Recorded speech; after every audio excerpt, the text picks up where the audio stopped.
Welcome to Stoke. We're doing a video of the glorious aspects of Stoke-on-Trent. This is the back end of what used to be Price's teapots. And there's all the rubbish.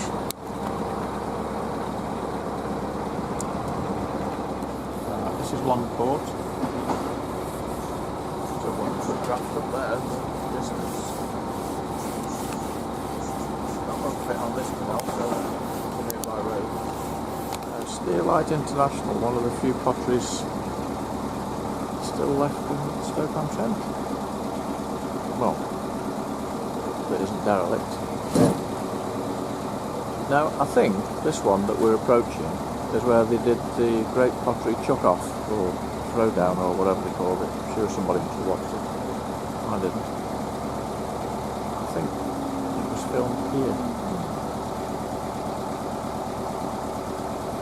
We're in Sue Perkins' kitchen, I'm not quite sure. Anyway, we'll have a closer look when we get there. Now, there appears to be some kind of an event going on. Not quite sure. Oh, look, there's a traffic cone. We've just passed a car baby seat floating in the water, but we're not sure if there was still a baby attached to it. If there was, I'm sure. See it on the news. Whatever that was, they've even got security. Yeah. No idea, they seem to be tasting things. Oh God, there's a Viking float boat coming. You need to get out of the way. And I'm on the wrong side of the canal, so I better go. Somebody over there has just shouted to us as though he knew who we were and waved his arms frantically. We haven't got a clue who it is. Middleport Pottery, there's obviously something going on, because there haven't been that many people around here since 1873. And they all were dressed in 1873. They were all dressed as though they were from 1873. Now we're just approaching the spot where a few years ago we were walking Jack the dog. I'm going to take over because the navigators make me feel sick. A headless pigeon dropped out of the sky and landed right in front of him, and he didn't quite know what to do. We only assume it had been attacked by a sparrowhawk, and the sparrowhawk had got the rest of it. And we saw, that was the same day, we saw a load of them dead crayfish on the towpath and a dead dog. So you see everything on this stretch of canal, you don't need to go anywhere else. See everything here. Anyway, now this is one of my particular favourites. You can see why Stoke-on-Trent are very optimistic about being the city of culture. I mean, you don't get any better culture than that, do you? Now that obstruction there has been there as long as I've been on this bit of canal.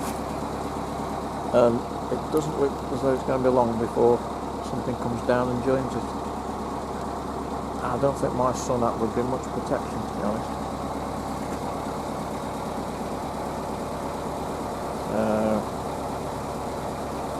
Now this is a good one. Now, a couple of years ago when we came down here, there was the remains of a burnt out fiberglass boat here.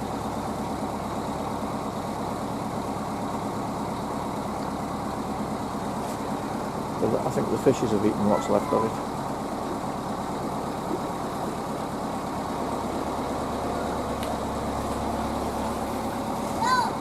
Yeah, city of culture. It's a foregone conclusion, isn't it? It's got to be. What is? Stoke get the city of culture.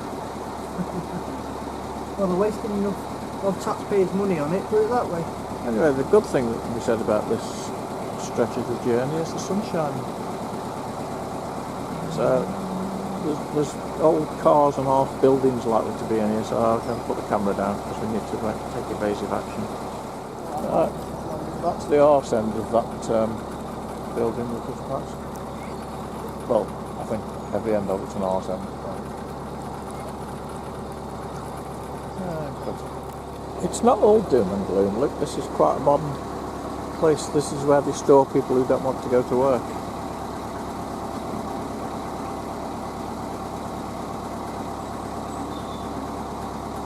I suppose they've got to live somewhere.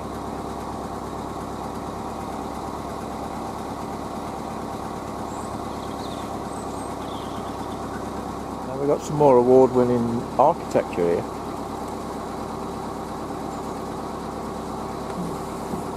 I think there's big clumps of something in the water once we get through this bridge, unless they've dynamited it away. It's getting a bit cloudy. Let's see if there's anything interesting under the bridge. I'll let you know. There wasn't any interesting architecture, but this is how Stoke people catch Sunday tea.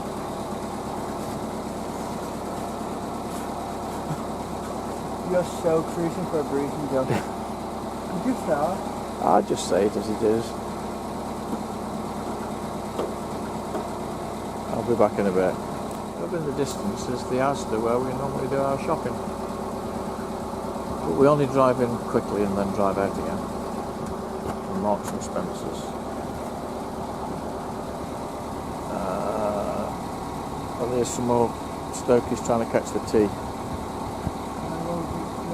We better go, in case we need to get the machine gun out.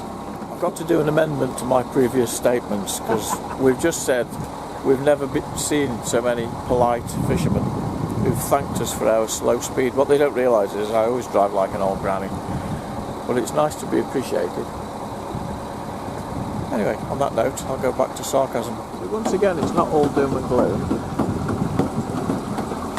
This complex houses Stoke-on-Trent's largest employer, which is Bet365. It's not very labour intensive, but it's a good way of parting with people who've got no money to part with the little bit that they have. And that's Stoke-on-Trent's employment claim to fame. Fabulous. So this is, I don't know what it's called now, it used to be the China Guard. Did you say that? Little marina in there.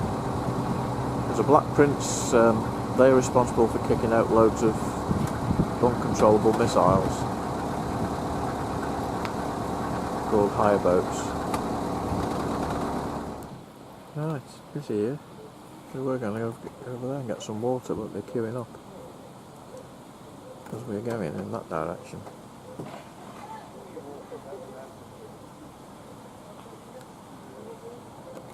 It's still a beautiful morning.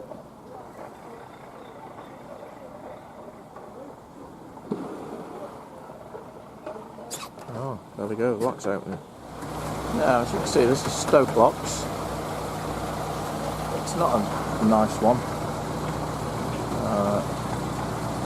It's quite a new one, it's all concrete sided, it's quite deep. Very heavy paddles, very heavy gates. And it's a bit early on a Sunday now, but there's usually loads of drug addicts hanging around under this bridge, but we'll probably have a lie-in until tea time, so we should be through. And that's how you get through Stoke. Goodbye.